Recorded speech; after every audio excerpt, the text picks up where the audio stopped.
প্রতিবেশী ভারত, পাকিস্তান কিংবা শ্রীলঙ্কায় মোট উৎপাদিত বিদ্যুতের ২০% বেশি আসে ছাদে বসানো সোলার প্যানেল তথা রুফটপ সোলার থেকে। বাংলাদেশে এই হার ১%-এরও কম। যদিও এবছরের মধ্যেই ৩,০০০ মেগাওয়াট রুফটপ সোলার বিদ্যুৎ উৎপাদনের লক্ষ্যমাত্রা নেওয়া হয়েছে। তবে সঠিক ব্যবস্থাপনার অভাবে এ খাতে যথেষ্ট বিনিয়োগ পাচ্ছেন না উদ্যোক্তারা।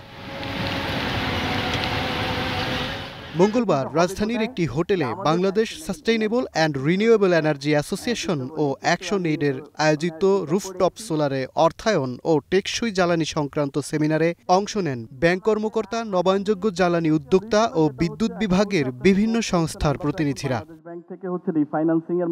বক্তাদের আলোচনায় উঠে আসে নেট মিটারিং বাস্তবায়ন না হওয়া, ছোট প্রকল্পগুলো একীভূতকরণ না করা, সোলারের পেছনে ব্যাংকগুলোর বিনিয়োগ না থাকা, প্রণোদনার অপর্যাপ্ততা ও ঝুঁকি ব্যবস্থাপনা নীতি না থাকায় বিনিয়োগকারীরা আগ্রহী হচ্ছেন না।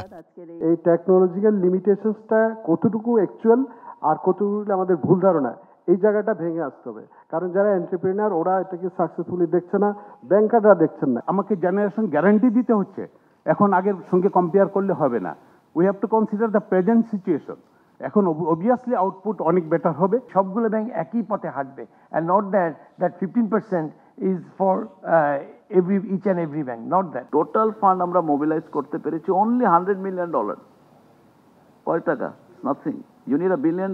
সেই ইনসেন্টিভটা থাকলে হাউস হোল্ডে প্রত্যেকটা বাড়ির রুফে আছে বা করছে, কিন্তু এটার এফেক্টিভ মনিটরিংটা হচ্ছে না। ব্যাংক সাইডে যারা আছে, একটা সাজেশন যে আপনারা কি আসলে যখন প্রজেক্টগুলো ফাইন্যান্স করছেন কখনো কি অপারেশনাল ইন্স্যুরেন্স এই প্যাকেজটা কি ইনক্লুড করছেন কিনা। সেমিনারে নবায়নযোগ্য জ্বালানি বাস্তবায়নের টাস্ক ফোর্সের অধীনে বেশ কিছু নীতিমালা করা হচ্ছে বলে জানান বাংলাদেশ ব্যাংকের ডেপুটি গভর্নর। জানান এ লক্ষ্যে অর্থনৈতিক অঞ্চলগুলোতে 20% নবায়নযোগ্য বিদ্যুৎ ব্যবহার বাধ্যতামূলক করা হবে। বিদ্যুতের ব্যাপারে কি যে আমাদের কষ্ট হয়েছে, এই রিজার্ভের থেকে টাকা দিয়ে পেমেন্টগুলোকে এখন মোটামুটি একটা ভালো অবস্থায় এসেছে।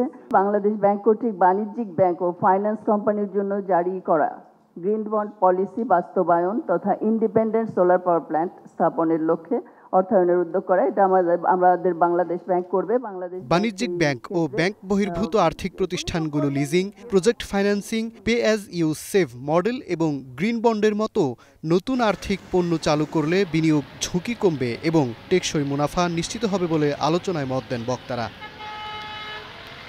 মাজহার মাহবুব, স্টার নিউজ, ঢাকা।